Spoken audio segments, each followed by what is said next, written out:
I'm sorry, I thought this was America. Yeah, I'm just saying, I'm living in an America where it's no longer acceptable to find candy sexually attractive. All right? And I don't know if I want to live in that America anymore. All right? They still make blow pops. What are you talking about? You know, I'm just saying, right? We went there, y'all. Bear with me on this here, because we don't kink shame here at the that is our one and only bylaw. All right? And apparently, a major news outlet broadcaster is offended because he no longer wants to bang the green M&M. And I say that is absolutely unacceptable. All right. Why should anyone have to suffer through that? Like, if you don't want to just absolutely go to town on a Mars bar, are we still in America anymore, or have the communists won? That's all I'm saying. Two things. One, wearing sneakers during sex is actually a great idea. So I don't think that makes that M&M less sexy. And two, someone came up with the great idea of having another one of the M&Ms identify as a Skittle. I didn't even think about that. Just to send Fox News over the fucking edge. Just and absolutely make heads explode. I think that's a brilliant idea. I'm sorry. I think that's brilliant. Just make their heads explode. Yeah. Well, I mean, I thought the brown M&M is supposed to be a lesbian. Am I wrong on that? She's supposed to be the green M&M, or I'm wary of anyone who instead of an M, they should put BLM on the brown one. No, all they gotta do is turn the M upside down. That's all they need to tear this whole roof off the fucking house. But I would just point out, anyone who spends that much time thinking about a cartoon really should not be driving cars or around anything that could hurt other people. RaShaun, don't nobody got time for woke chocolate. Okay. All right. That's all I'm saying. It's chocolate. It's a cartoon commercial on top of that. Nobody wants woke chocolate. Yeah, I got my chocolate's judging the shit out of me when I eat it. I want my good old fashioned. Those are different reasons. American milk chocolate that I just devour and just helps, lead to hypertension and, obesity and all those other good things. Like that's the funny part is milk chocolate in itself is American, because technically there's no real such thing as milk chocolate. Milk chocolate, right? In of itself. It's called junk chocolate. It's called garbage chocolate, right? The rest of the world's like, oh, you mean chocolate? Like, no, milk chocolate. You're like, so wait, does it come from milk? Like, no, it comes from a factory and test tubes. Like, oh, okay. Why are you eating that? Because we're worried about the vaccines. Don't tell me how to live. Went too far.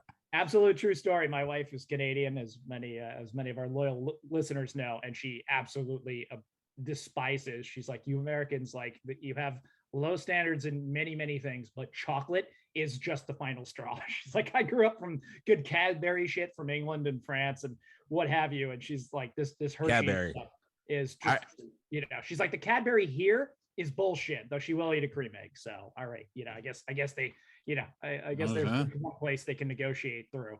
That's a solid point. Like, a lot of people, they're making that point. Yeah, we're going to jump on vaccines right now.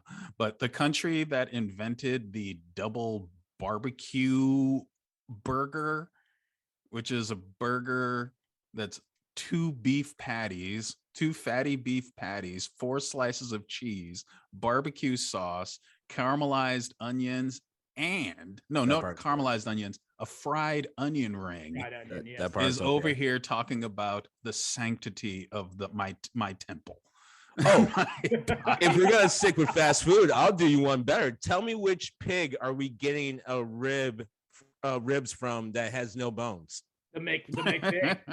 Tell me which animal did we get that from? Because I'm going to tell you what factory we probably got it from. I can tell you, and then which animals we got that from, because it definitely wasn't just a pig. Yeah, like, let's keep on subject. Let's keep to the really important one. Okay. We are, man. Yeah. Which one of we'll connect this. Don't challenge us. Which one of the burger or the McPig do you want to bang more? I mean, that's really the question here. All right.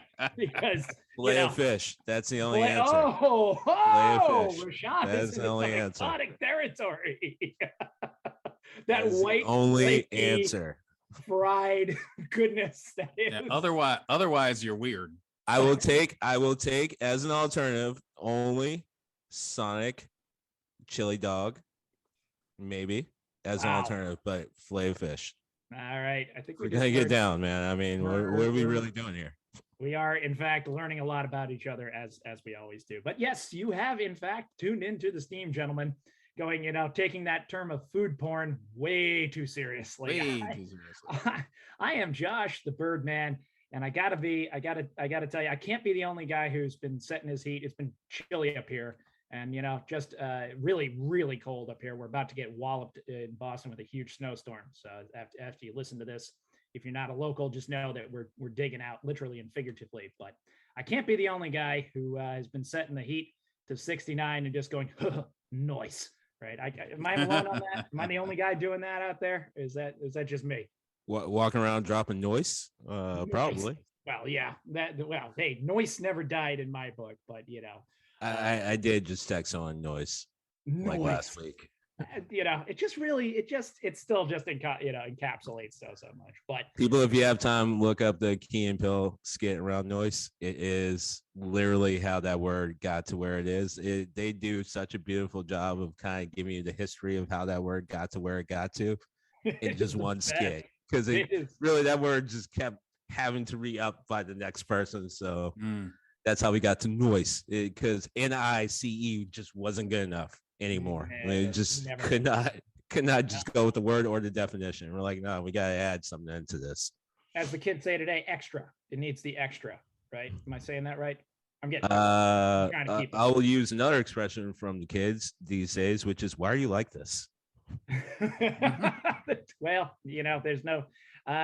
Someone said to me during the warm up, it's in the fabric now. It's there, like it's parts in the parts of the couch, baby. It's in the fabric. Way too there. But since we have brought it around and on such a lovely note, how are you doing there, RaShaun? The 3 of clubs, flexing literally and figuratively. Love it. That was a stretch.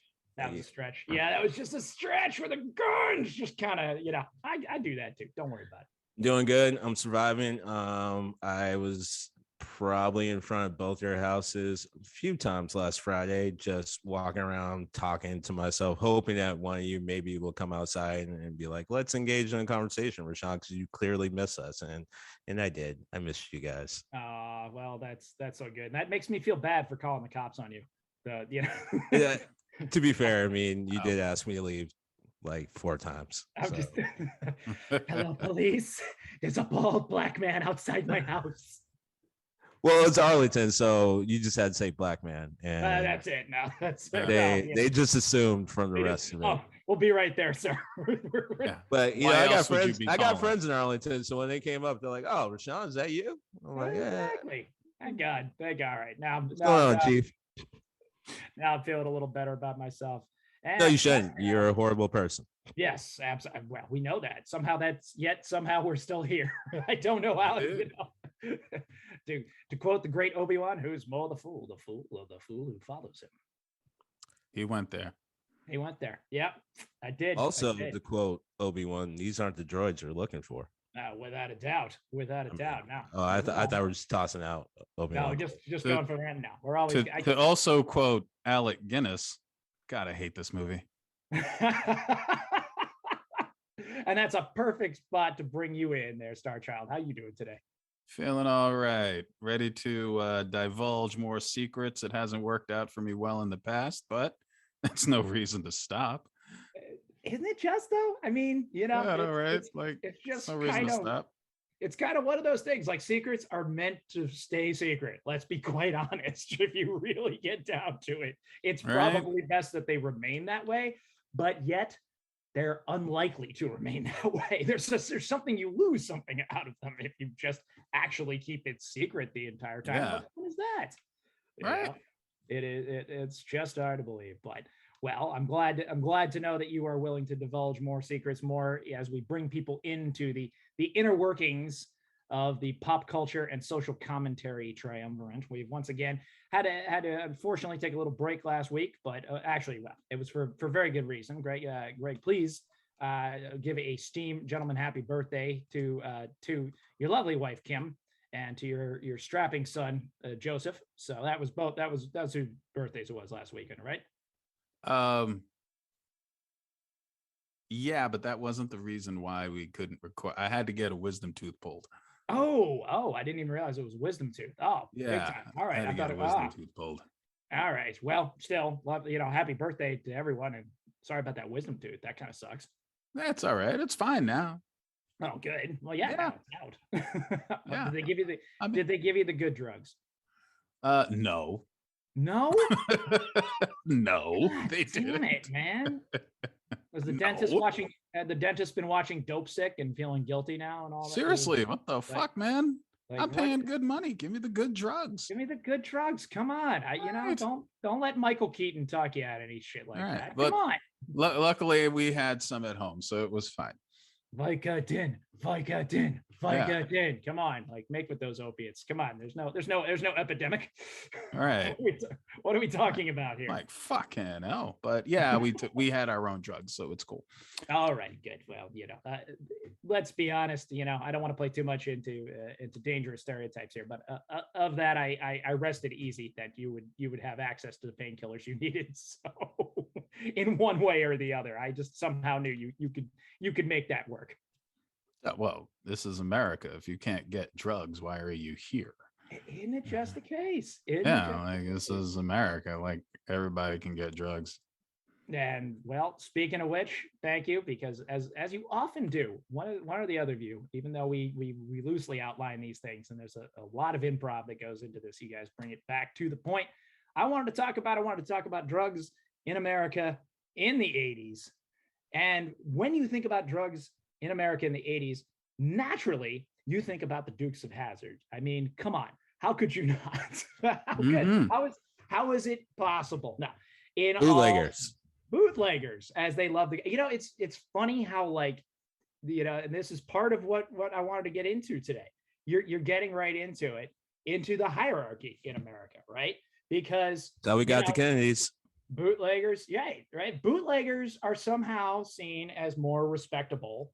Drug runners are, the scum of the earth. So that's just where I wanted to start with. And it just made it such a beautiful point, because we were talking about this, as we bat around ideas for the show.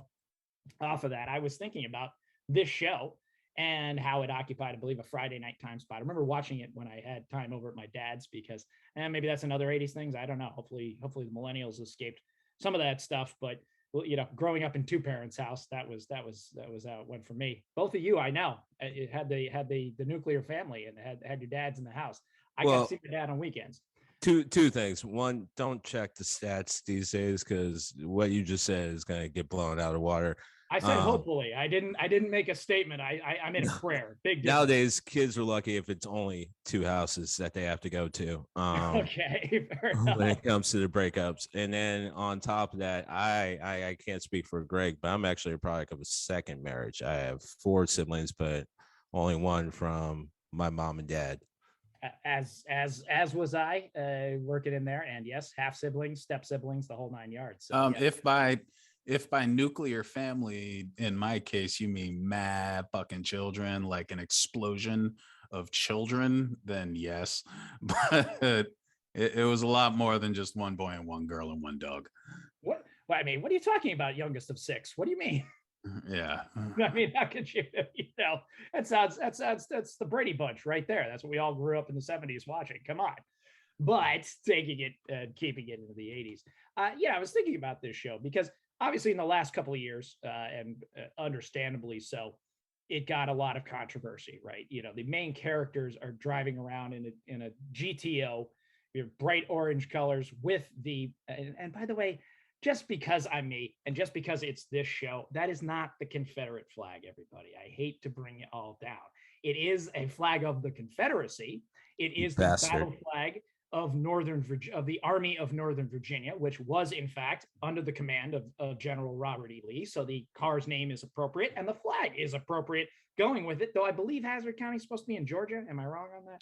Well, the whole thing takes place in Georgia, but you bastard, I have no reason to be here now because you just took like most of my talking points. Oh, damn it. But all right, you can, I won't expand on it too much, but I just wanted clarification. I was not going to go that in depth. All right, okay. Fair enough. Just clarification. But listen, understandably, controversy comes up from it. And I, absolutely am capable of looking at it through that modern lens, but I felt a weird kind of wistfulness and at least wanted to be truthful with myself about growing up watching this show because, well, as I pointed out, you had two guys running around in a car with a giant Confederate flag on top, jumping the car every episode, clearly breaking the law. And the only real problem the law seemed to have with this, by the way, is they weren't getting cut in on the action. I mean, that's the first place I want to start with, right? Even the theme song, the minstrel, as I think they call him. Do they call him that, or I don't even know what they call the guy who. What do they call the guy who? The balladeer. I forget what they call. Yeah. So the word is minstrel. Yes, I know, which is charged in and of itself. I do understand that. So listeners, this is sliding slowly but closely to an interchange that we had back in the summer with the three of us, where I'm not going to really call out my man Josh, but let's just go ahead and say that he confused a nice leafy green with a different term. So this is kind of all just falling right in line. Well, and that's the point. Well, one, I know that's going to be on my epitaph. That's absolutely going to be on, that will be. You better hope me and Greg die before you. And I'm the oldest of you, so it's probably likely I go in the ground first. And that I'm picturing you two getting drunk as hell and absolutely having a blast with that. But that is even why I wanted to bring the subject up, because here it is, right? It's clearly controversial. It clearly is going over lines that are there. One of the things I want to point out, they're running drugs. They have to be, right? That's you cannot make the kind of money they were making. Alcohol. No, man. Maybe. I don't know. That car, that GTO was expensive back in the 80s. That was some serious 80s dough to drop on that stuff. Do you really think you're doing that with just moonshine, with just Uncle Jesse's moonshine? We're going to totally go off topic, but I will just point out some of the most innovative people this country has ever seen, and I say this with full sincerity, are people from the Appalachians. Those people are super innovative, and also the quote-unquote normally denigrated quote-unquote redneck. It's weird, but I'm telling you right now, you're going to find some of the most innovative shit coming through a lot of those communities, because a lot of times you're dealing with shit you don't have. Not as bad as Black communities in the same areas. They had more, but still, there was a lot of weird innovation that wouldn't make sense for a GTO. Well, and that's exactly why I wanted to bring this to the fore, because it is such a complicated subject. You could see even there, I was tiptoeing around it. Used a word that's pretty racially charged, even in trying to describe the show. In the opening scene of the show, it's set up, the song itself, just the good old boys, never meaning no harm, but they're clearly out there breaking the law in every which way but possible. And in the very opening of the show, you have one of the Duke boys grabbing an officer by the wrist and slowly putting his firearm back in his holster, right? Which is just a hell of an expectation nowadays, never mind even back then when, provocation, you want to talk about provocation, you want to talk about, a news story. Now, not everybody had cell phone cameras back then, so maybe those incidents were taking place, and, God knows what happened. Not everyone or no one. No one, right? There just were they didn't have the coverage and the cameras. So you have this clearly really charged show that shows a pretty clear-cut separate expectation growing up in America, right? That, all right, if you look like this, if you act like this, you can probably get away with that. And yet I still have this little affinity for this show that I had to admit when I'm looking back on it, you know, as a Jewish kid growing up in the North of all things, what did I want? I wanted that GTO. Right?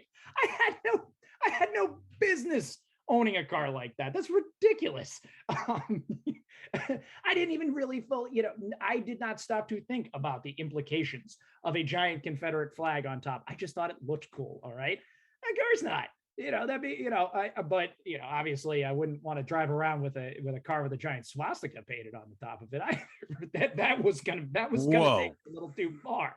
That was gonna go a little too far. But I thought nothing at the time of them having that, of them having a flag that, on the top of their car of open rebellion in the United States that caused, you know, a huge amount of death, destruction, and untold amounts of sadness for an entire generation. That, you know, a conflict that still echoes through now to this current day that we stand in. But yet, there it is, a part of our childhood, a part of my childhood. And when I started discussing this, what was very interesting to me was that for both of you, for pretty obvious reasons, both looking at you, RaShaun, and looking at you, Greg, grew up watching this show. And I want you to talk about it, to where you enjoyed it, what it meant to you and to your experience, and how it went there. Want to talk about green M&Ms? we were given Daisy Duke, for Christ's sake. You know, message was pretty clear there, and message was clear. Message was clear, and there was going to be no Tucker, you know, no Tucker Carlson rants on Daisy Duke. I mean, I feel like some people in the country really lost sight of when we walk around saying sexual chocolate. I feel like they missed where the reference came from and kind of developed their own sense of what sexual chocolate is and what it should be. Well, case in point. If you have sexual chocolate and you ain't talking about a dude named Randy with a Jerry curl, then you ain't really talking about what we're talking about. You ain't talking about it. Yeah, you need to calm down. This was the forerunner to sexual chocolate, to be sure. I mean, you know, the very fact that to this day, a pair of short cut off jeans like that are referred to my knowledge, as Daisy Dukes. I think the kids still call them that thing, and I don't even think they know where it came from. But clearly, set our expectations. So yeah, again, you know, a show way prior to Me Too or any movements that happened there, and certainly molded our little minds. But yet, as I say, I have this at least affinity for it. Like, there's still a smile that's brought to my face when I see, you know, I don't think they run it on reruns anymore, or at least not up in the North where we live. If we got anyone listening to us down south, I know we got some listens down in Texas.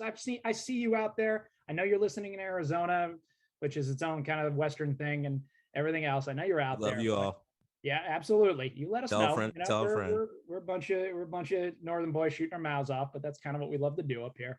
And we wouldn't really have a show without it. But yeah, that's why I wanted to bring it to the fore. I especially wanted to bring it to you two, and, you know, kind of get your thoughts on it. That we live in that time where we've straddled these two concepts, right? We have straddled these two ideas.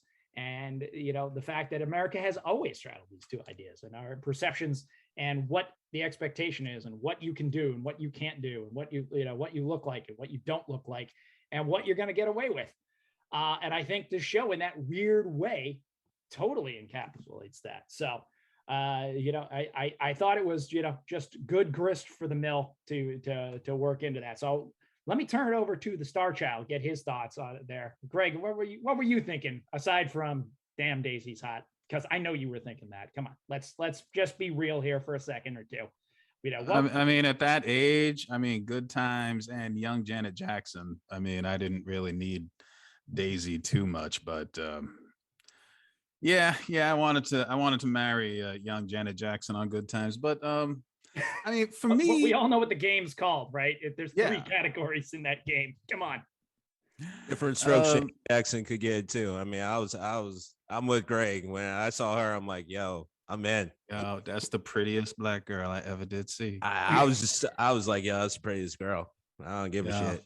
Yeah, seriously.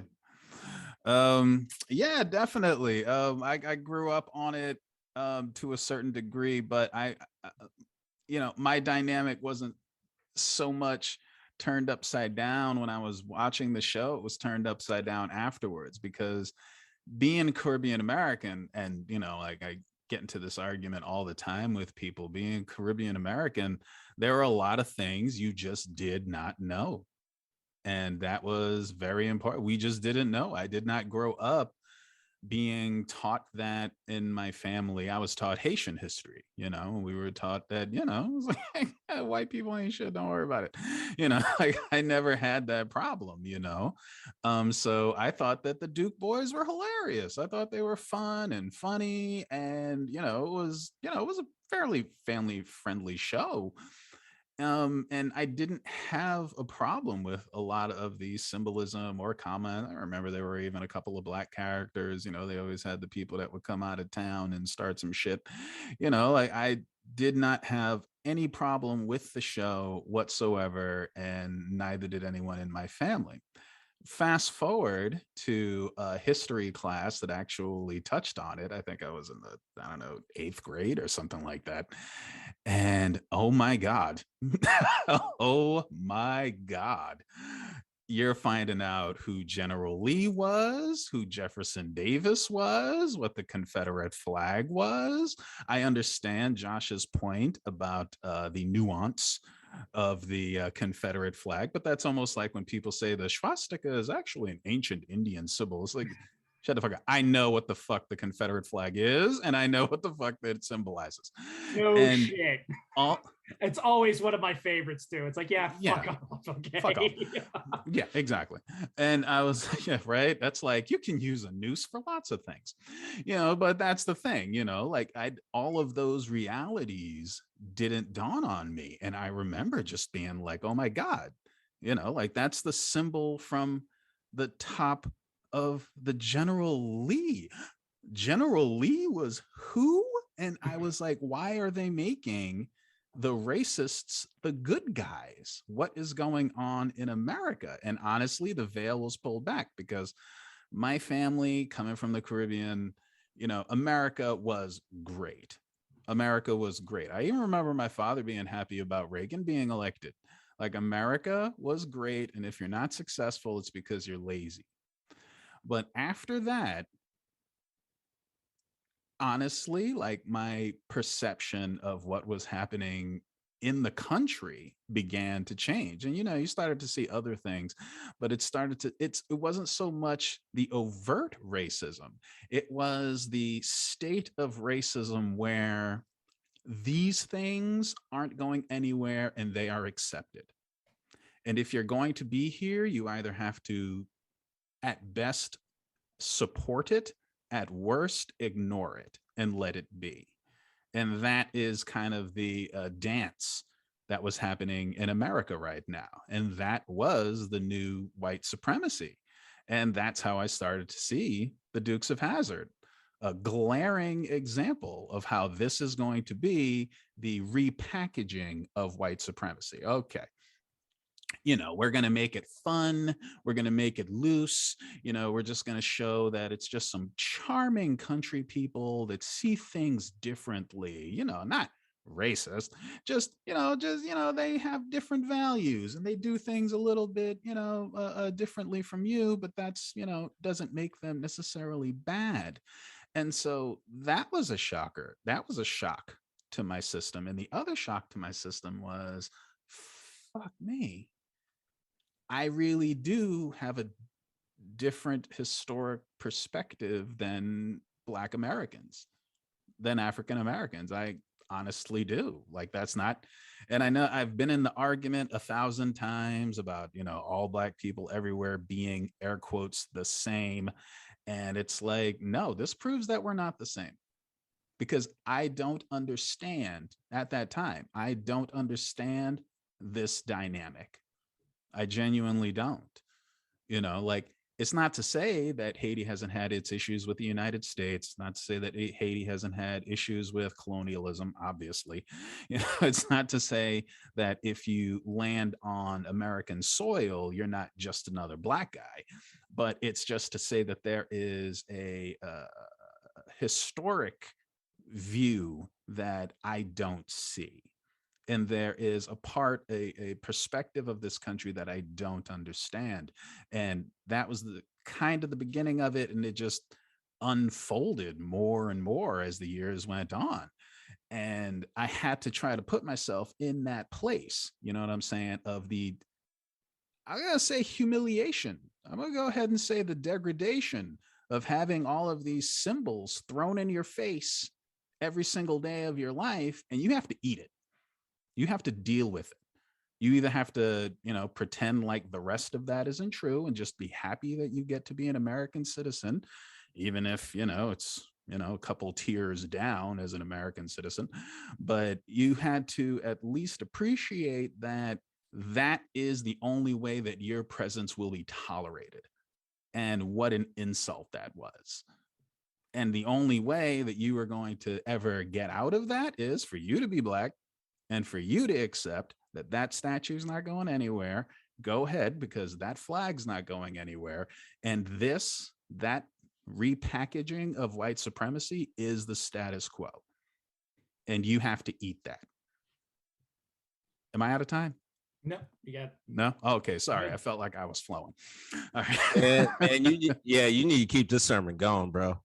Oh, okay, right. Like I felt like I was flowing. And then it was like, Jesus, like that's the thing that really, makes that line between everyone that comes to the United States and everyone was here. And the way I always put it is they, as immigrants, like people who, think America is kind of great and kind of the place to go and don't understand the dynamic between white Americans and Black Americans. I always remind, be it wherever continent they're from, I always remind them, you missed class. You missed class. You missed generational brutality and humiliation. You don't have that ingrained in your culture, in your mentality, that there are things you don't do, places you don't go, and ways you don't behave, particularly around white people. And that is something that's deeply ingrained that you do not understand and you would be unwise to comment on. Because people like to play that, they like to play that card because, as you can hear, I don't have a Haitian accent. My Creole is good, my French is meh, but I don't have a Haitian accent. So I pass for Black American. So I hear some shit on both sides of the spectrum from there's a couple of syllables. Black, yeah, some people tell me that, but I don't know. But people, I have to make sure I remind them of that because that's a thing that I did not appreciate as a younger person. And when I think of that, kind of, thumbs up racism or, the degree of racism that we have pleasantly negotiated, the Dukes of Hazzard is honestly my first thought. And I'm so glad for two last things. One, I'm so glad that we have gotten rid of it because that grinning fucking attitude towards one, these people are criminals. These people are criminals. Like, I understand your point about moonshine, but bitch, it ain't prohibition anymore. You can go ahead and go buy yourself some wild turkey and shut the fuck up. Like, you do not need to be doing this. But the point is, they were doing what was considered a harmless white crime. That was it. It was a harmless white crime. Like, we're not going to, come down on them for doing something like that when you absolutely should. And two, I was happy to sell them out for Knight Rider. That was it. I was happy for it. It talked. It had weapons. The guy who drove it around wore like all head to toe leather.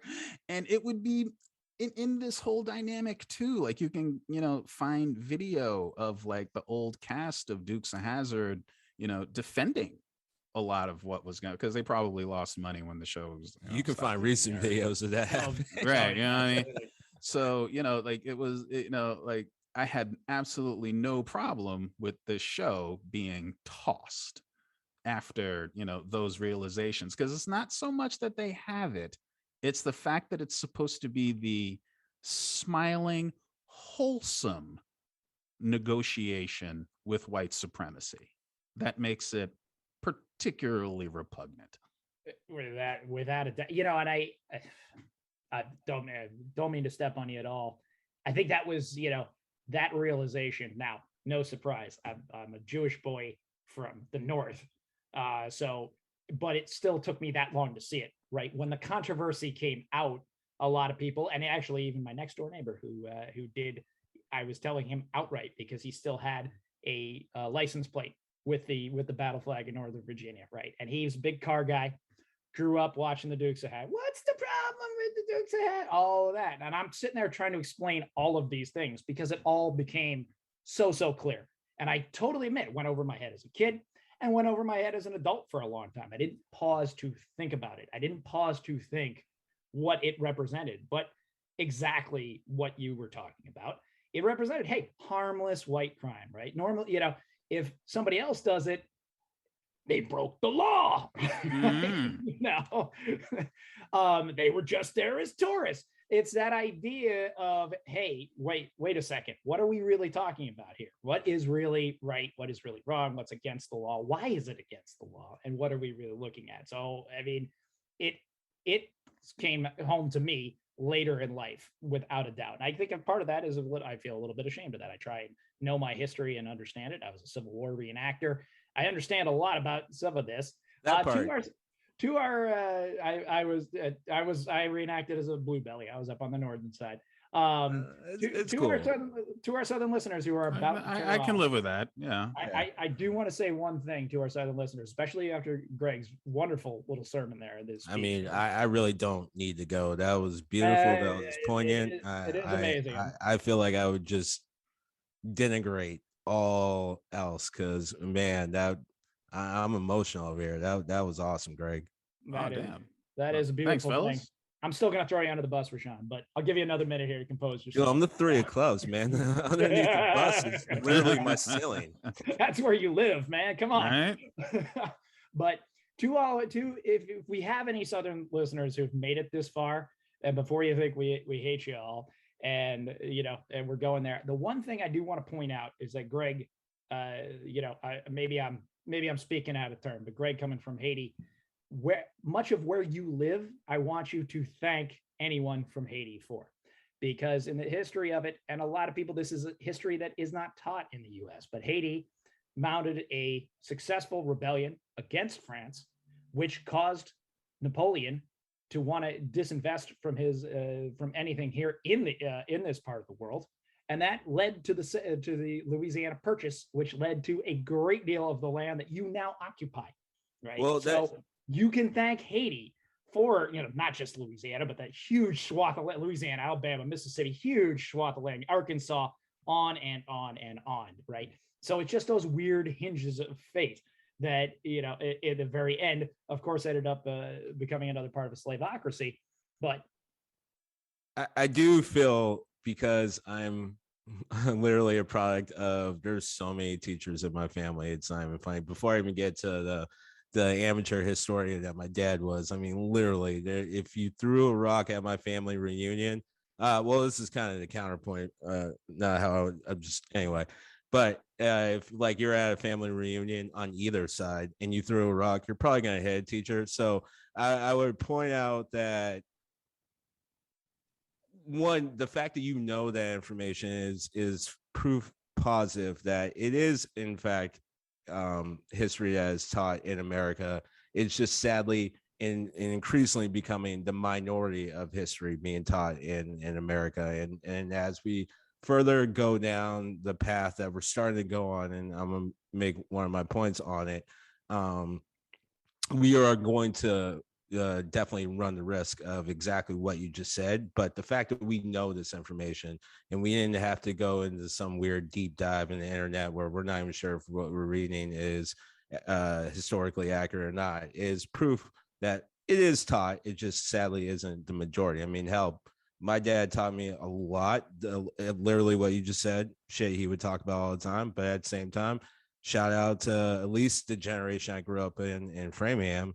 I had history classes left and right that had no problem touching on this, because the perspective of every single teacher I had when it came to history or social studies was like, in order for you to actually understand what America is, the United States, good, better, and different, you have to know how it got here. So you can't skip over little things like, yeah, the Louisiana Purchase on its face sounds fucking ridiculous. But then you start breaking down the events that get there, and it's like, all right, yeah, it kind of makes sense how it would seem so ridiculous at the last step of the Louisiana Purchase.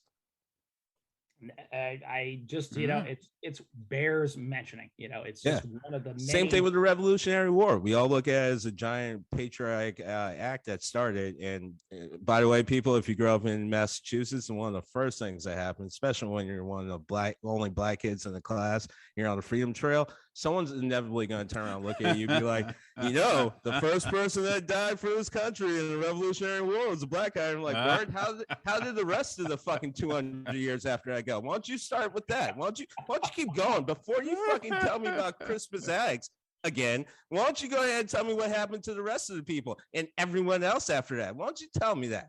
But anyway, totally off the side. But we all look at it like a totally like a rebellion against men. People don't understand.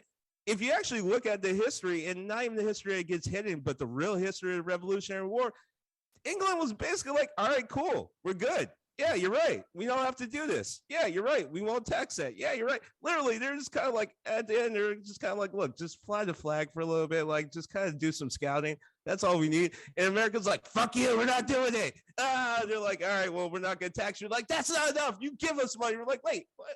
How do we go from taxation without representation? And now you want money from us. That is our spirit. And yeah, you can start the clock now, because I might as well just kick into what I was going to say anyway. That's our spirit. I'll start the clock for you. And I just want to point out, in the Boston Massacre, they let the cops off there too. I'm just saying, right? Yeah. True enough. Thanks to John Adams. Thanks a lot, buddy. You got those cops off without a doubt. So I would like to start by having us all imagine a hit series. There's a Peugeot going around the streets of Berlin, or the countrysides of Germany. They're just good old Germans just going against the law. Maybe they're from like, the other side of the wall back in the communist days and stuff like that. Like, they're true rebels doing the best they can. And all this is happening with a swastika on top of the fucking Peugeot. I guarantee you it would not be the hit that we had as Dukes of Hazzard, and why what Greg said was so poignant and beautiful. Go ahead, Josh. And the Peugeot is named the Erwin Rommel. Just saying. Right? We got to finish that off with that song, because I love it. And to another point that Greg brought up, man, honestly, I kind of feel like we can just take the 10 minutes of what Greg said and just leave it as is. It was beautiful. I commend you, man. That was I really am getting emotional, because this is a hard subject for a lot of different reasons, even if we like to try to entertain with our thoughts and our perspectives. But it does also fly to another question that a lot of people have to ask themselves, which is, why doesn't Germany have official government buildings with the swastika flying on it? How come that isn't the case? And we can go to other regions. There's other genocides that, for whatever reason, after the genocide was over, there isn't a flag representing the movement that kind of kicked off the genocide on official government buildings. Meanwhile, move over to here, the good old United States, aka America, which, side note, I got in a fight with someone online. This was like the last online fight that I had, because I realized that I was right and wrong, and I fucking hated it because of fucking America. It was that he was upset with me because I tried to check him on the fact that we're the United States of America. There are literally there are two other countries in this part of North America.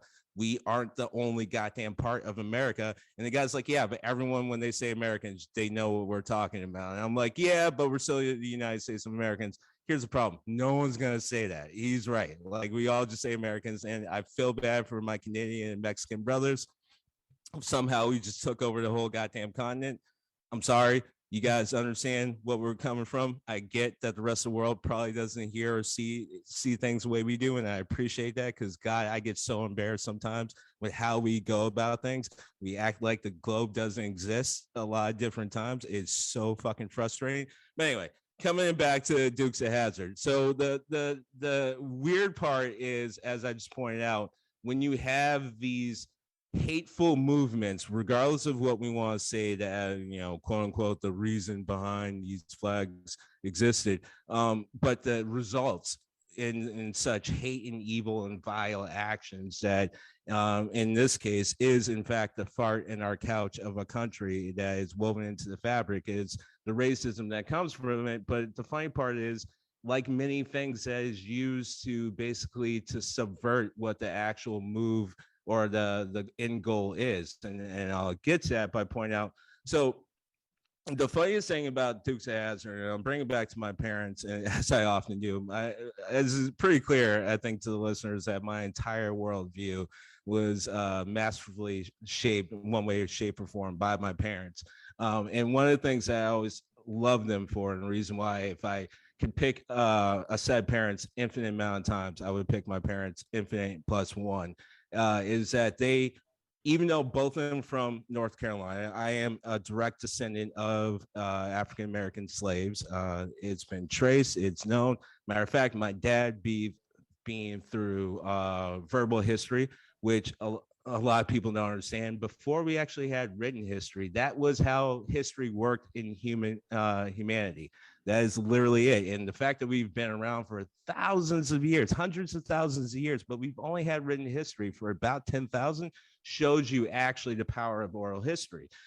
So in my dad's side, the oral history brings us back even before the country was born or created, I mean, which is also kind of hard when I'm listening to people who have Ellis Island names tell me about what it's like to be a real American. I'm like, word? Because I'm willing to bet half the fucking soil of the South, it has my blood in it, but whatever.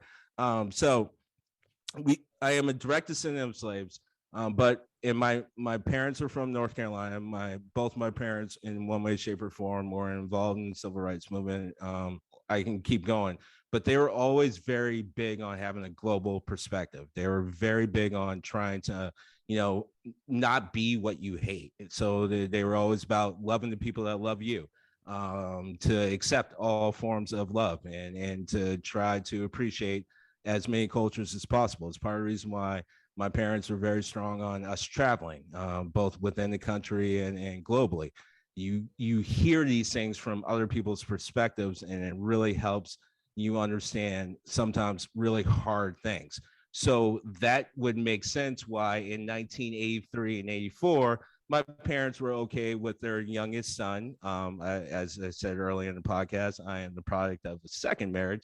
So my dad, in his case, is fifth child, and for my mom, her second and only second boy and second child. I mean, they were okay with watching their black child watch a television show that they, as adults, clearly understood what was going on, having their little kid watch the show, emulate some of the fucking things that he would see on the show, and culminate it with having him desire the car so he can watch the show and move the car along as little kids want to do. I been searching all morning to try to find the General Lee car that did not have the Confederate flag, because in my head, I remember it as little kids have weird memories, because the whole cognitive process just starts when you're at 3 and 4. So let's just say it's fresh. And nostalgia does paint things obviously in a rosy picture, but I remember always just having the orange car. Like, I remember I had something different than what was on the screen. And I got to a certain age where I wanted to know why. And my parents did the best they could at 4, because why the fuck do you want your 4-year-old to know these things, right? I talk about my dad being the historian, but that kind of kicked in around like 8. It actually kicked in, funny enough, with another immediate property. I came downstairs after watching Looney Tunes. I did a mammy routine that I just saw, and the man he went from being the shade that a black man is from the South in entire his life to as white as a sheet, and he did his best to keep his anger down, because what he just heard was enough to boil the blood of any decent person, as well as someone who had direct experiences with hearing that and then violence after, and explain to his young child why he can't do that and what's wrong with it, while also talking about something he loved, Looney Tunes. it's the same sort of thing with how they had to explain the fact that the car I had was different than the car on television. And the more I remember, I'm like, wait a second, I'm remembering this all wrong. Those cars were normally like die cast metal and shit like that, and they weren't gonna those companies weren't gonna spend money painting shit on. Half our toys had decals. So really, probably what happened was my parents bought that shit, and they're like, "We're not putting this fucking thing on the car. Are you guys out of your fucking mind? No, we're not doing that. We're not gonna have our kid walking around with a Confederate flag. Good for them. That. Not gonna happen." So they probably left the decal out. Like, they put the one on. They did all that good shit. And we go into now watching the show and why I loved it. Well, first, I'm a 4-year-old kid, so you have a car jumping over shit. Done. You're right there. And then you have, I'm a boy, and I identified early as a boy, so it made sense that watching two guys who are basically out there kind of breaking the rules had me there. It was all cool. And yes, when we get to Daisy Dukes, my spectrum started early, so yeah, I was in with that. Although I would argue that it was kind of more in the sense because society has a funny way of cultivating your idea of what beauty is. Like if we went back 400 years, the people that we think are beautiful now would totally be considered ugly. So there was a lot of that, but at the same time, there's a lot of elements that just speak to a young child, so it makes sense. But then, as Josh points out, when you go into understanding it as an adult, what you're watching is basically the understanding and appreciation of quote the rebel culture, where it's okay to break the law so long as white is right.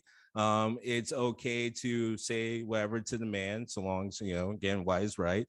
And also, as Greg and Josh pointed out in multiple different ways, this sort of celebration of, I'm not even sure I would even call it the new white supremacy, but the idea of thinking everything that we know about what Civil War was and leading into it wasn't as bad as we thought, and we're kind of looking at it the wrong way. They're not the only people that do it. Matter of fact, Josh, I think, knows the book, but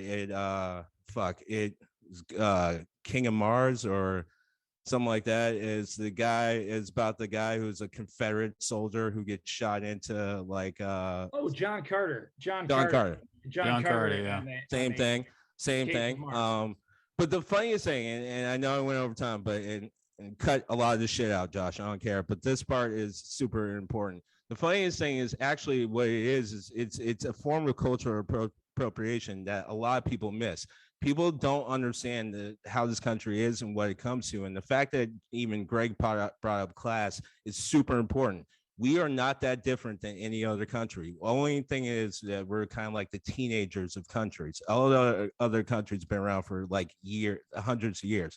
We're supposed to be adults. We're not. We're teenagers. There's a lot of things that we're still figuring out. Class is definitely part of it, but it's still woven into us. And the good point is people don't understand. White men, if they didn't own land when this country started, could not vote.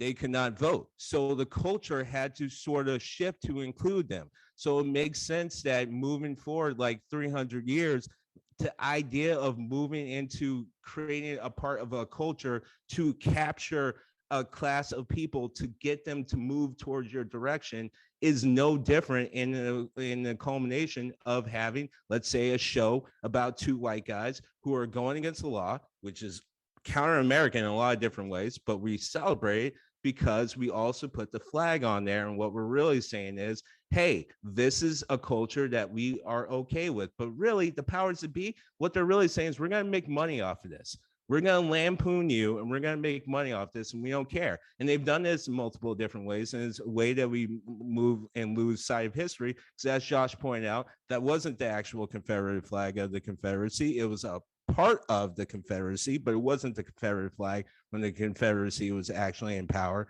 and started wars and all that shit. And it wasn't even really the Confederate flag after. It was only after cultural appropriation of those individuals started to kick in to make money that it started that way. Same thing with the fact that we had statues erected. People walk around thinking those statues have been around as long as the Romans. Those statues went up in fucking 1950. So really what is happening is no different in cultural appropriation from other people. It's just white people have fun because this is your chance to feel it. I love it. And I won't bring us off too much, but I follow a historian. I was talking to you about her before, and she may be what you pointed out about early formation in the US and how it was only landed white people could vote, right? Not even just white people itself. You had to own land, you had to be a land owner. And the theory is, particularly in the South, that came out of that was called the mudsill theory. The idea of the mudsills were the planks that you put in the ground that held your house up, and that some people, even white people, were just going to be born in that role, and that they shouldn't necessarily rise, and that they always needed to be ruled by a set of superiors, right? Which was not different from anything that was coming out of England or France, or that was all old world thinking, right? That supposedly we had shed after the rebellion against England, but now was being brought again to the fore. So it's a beautiful point. Like I said, I don't want to divulge too much, but absolutely, Bo and Luke are a representation of that, right? It's so the funny thing with oral history is, and when you do travel and you do actually spend time talking to people, you actually do find weird but really interesting, cool parts about history. And that's part of the reason why I brought up the Appalachians and quote unquote rednecks and hillbillies. And don't get me wrong, I'm not the black person going into that direction of like, I'm going to stick up for all of them and blah. No, I'm not saying that. Like, I appreciate there's a reason. I literally just watched something on Reggie Miller, and I remember thinking as a little kid why I didn't like Indiana, and it was ingrained to me. It's because that's the birthplace of the KKK. Like, this shit don't leave, right? Like, you can learn to talk to people without fucking losing your history. And at the same time, a lot of them, what gets lost in the history of how we talk about the racism of this country and how it's literally controlled us ever really since, frankly, when white men can vote, was in fact the ingrained hatred of a lot of people who are already in this country because of that was still going across. So when you hear someone who's sincerely trying to say this part of the South wasn't fighting the Civil War because of racism, because my grandfather didn't own slaves, in some cases, I'm not again defending, in some cases what they're actually talking about is in fact what we are pointing to, which was the mudsill. You were the mudsill, and they understood that, which is why directly after the Civil War, before fucking these races were able to get in the power in the country in the way that they were, where they're literally able to stop white elections. Look that shit up, people, because racism was able to literally, we saw January 6th last year, that shit actually happened multiple times, and it was worse. But you also had people who literally just fought the Confederate War, then setting up businesses with the freed slaves after, because they understood, hey, we're here to make money. That's it. Now, that's a beautiful point. Mm-hmm. And, I really thank you both for getting into this subject with me, because in my own weird, twisted little mind, this is why I wanted to start this podcast. As much as we drop F-bombs and have fun and talk about wanting to have sex with candy, which, this is still America, okay? And we don't kink shame. So if you want to have sex with candy, that's all good. I beg you, this is Josh. Still the stuff I wanted to talk about. I beg you, Josh, and any listener who's white to actually not go in the direction of what you're just talking about, because frankly, every single race and culture can say that about another culture. A lot of people don't know, sadly, the atrocities that happen to other people. Thankfully, because of where I grew up and because of the parents I had, I knew about the Holocaust very early. But you don't have to move that far away from our state to start talking to people that don't know the Holocaust. And actually, in case in point, that one of the states that I've lived in, Tennessee, just banned a book. Yes, they did. That is very powerful in teaching kids about the Holocaust. Why? Yes, because we don't want to feel uncomfortable now. Oh, right. You know why. Well, we obviously know why, but more to the point of what I'm pointing out is, if a lot of people, I lived in Nashville, a lot of people didn't actually know what the Holocaust was. You would be talking to people that were otherwise relatively, I guess, intelligent, although I would say if you didn't know that, how could you classify? But point being is, like, you can keep going. A lot of people don't know about Armenian genocides. There's a genocide happening right now in China. I mean, there's a lot of different things that you can go in that direction that I don't know how much you can beat yourself up as a kid. Well, it's good to, I'm glad we could get into it, because as I say, I really, despite all my juvenile humor, I really wanted to make something that would help teach, make something that would help inform in some way, and help us look back, because I'm a history guy first and foremost. My father was, I think, in some ways like your dad, RaShaun. He definitely wanted his own. He wanted to make sure that the things were set at least in a historical perspective, and did his best to give me as many facts as he could. Even though, by the end of our lives, we were definitely seeing things a little bit differently. Because I'm sure. Actually, again, I didn't mention it, but I should, in one sense, I should be thanking them, because all of a sudden, as soon as, there just seems to be a piece missing when you're trying to figure out the whole, equation of classism and economic issues in the United States. There's always this little piece, this one variable that isn't there. And again, that acceptable degree of white supremacy is that piece. So if you're ever wondering why it's like, 50 white male judges and then like 2 black judges, if you're ever wondering why it seems like, socially and economically, black people always seem to be on one unfortunate tier, if you're that, it really does answer it. It is the one thing that makes all of it come together. And when I realized that, probably sometime in high school, all of a sudden the world, or at least, the United States, made so much more, air quotes, sense. It was that one variable that, you have to factor in. Well, human beings have always been about money, will always be about money. Everything that we do roots down to, no matter how bad, money. Well, my token conservative, Jordan Peterson, he recently had a discussion about race, and I was shocked as shit. I was like, there's no way that this guy is going to talk about race, don't you know? I could not believe it.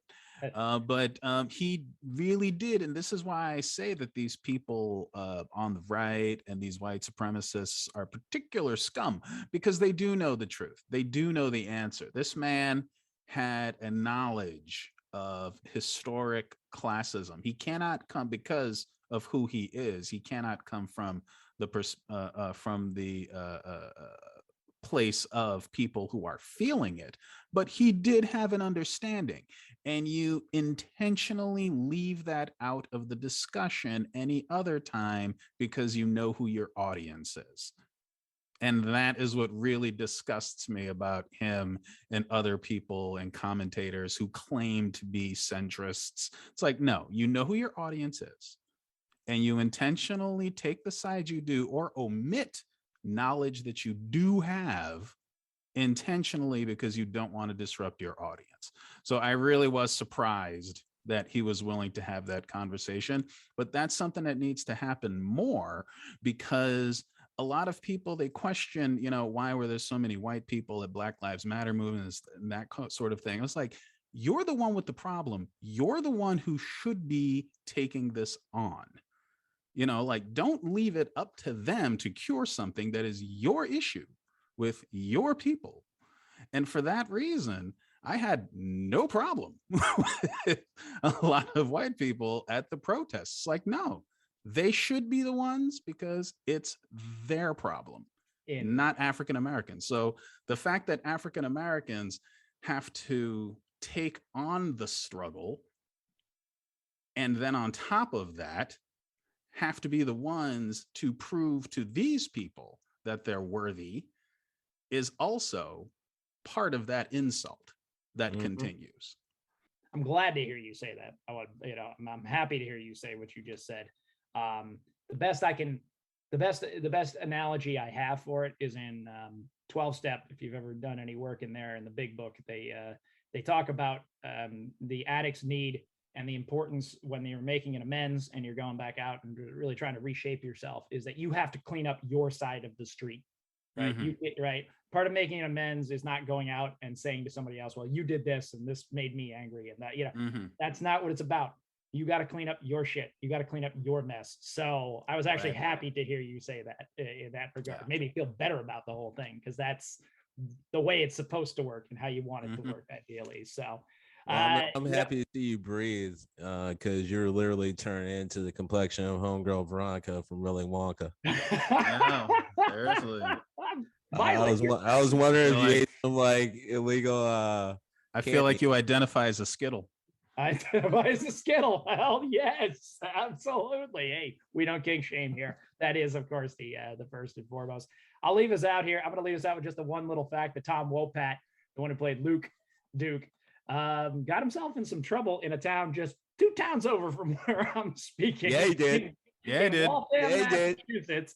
I'm not going to go into great detail, but if you've listened this far in the episode, go Google Tom Wopat in Waltham, Massachusetts. Yes, I just love the fact that I can say that 100% legitimately. That could lead us down an entire different rabbit hole. Bro, our state makes you get fucked up and fuck shit up. That's all I'm saying, you know. Also, since you're here and I've got you on the Google thing, Google Tucker Carlson talking about gypsies shitting everywhere. That's also a thing. I'm telling you, look it up. You know, you won't be disappointed. It's we're leaning hard today. It's worth your Google time, but in that. But if I've still got you here, if you're still listening after all that, come on over. Please visit us on the socials. Do You Even Steam Bro at Instagram, the Steam Gentleman Podcast on Facebook. We have our email at doyouevensteambro@gmail.com and Steam Gentleman on YouTube, any of those places to check us out. Please go rate and review us on iTunes as well. You can rate and review us on Spotify now, and you know, on another platform, which we share with another gentleman who's making quite a lot of waves here in the U.S. On the podcast realm of things. But you know, I think we can get away with throwing a little shade his way because we're not quite to that audience size yet. Man, fuck that dude. We can absolutely fuck Joe Rogan. We can drink. I miss old Joe Rogan, like Kanye. Like I need the old Joe Rogan back. I need the old Kanye back. Like it's the exact these new dudes. It's the exact iteration of like, wait, I was with you, and then you just. What the fuck did you just do? Like, I need the comedian Joe Rogan from the late 90s, early 2000s. Like that dude, I'm gonna hang with him. This new dude, fuck that dude. Big supporter of that guy. We were riding, we were having a good time, we were drinking, we were smoking, everything. You were my dude. I mean, he was that crazy. Dude. Then your road manager started trying to hunt down voter for what the fuck happened? He's making money. That's what's. It's literally back to what I was. My central theme. It's always about money. No matter what we say or do, it's about money. Follow the money. Well, with that, I'm gonna lead us out of a very special Steam Gentleman. I think that's how we have to title this. But Star Child, you got anything good going for the weekend? Absolutely nothing. We're getting a storm. Right. Yeah, that's right. We're all gonna be boarded up with the snow, hiding and hunkered down. That's all that's happening. That has got to be the way of it. Well, you stay safe, you stay warm. All right. You give all our love to Miss Kim there, and you be well getting through that snowstorm. 3 o'clock. You guys too. How you gonna get through the weekend? Drunk, fat, and happy, like I like to. But I would just like to point out that Dukes of Hazzard and Sons of Anarchy are literally the same show. It's just a matter of moving the generations forward. And to a certain extent, I hate to tell you people Breaking Bad, but you know. I'm just saying a big hearty fuck you to the 3 of Clubs. So, of course, leave that fact to the end. That was the 3 of Clubs right there. Hey, absolutely. I'm the one who knocks. Blowing my mind on the way out the fucking door. Well, this has been the Steam Gentleman. We thank you so much for tuning in, Steam people. We need you. We love you. We want you. Tell a friend, rate and review, do all those good stuff. Buy the merch. Until then, it is Josh, the Birdman, telling you to keep your heat up and keep your head of steam on.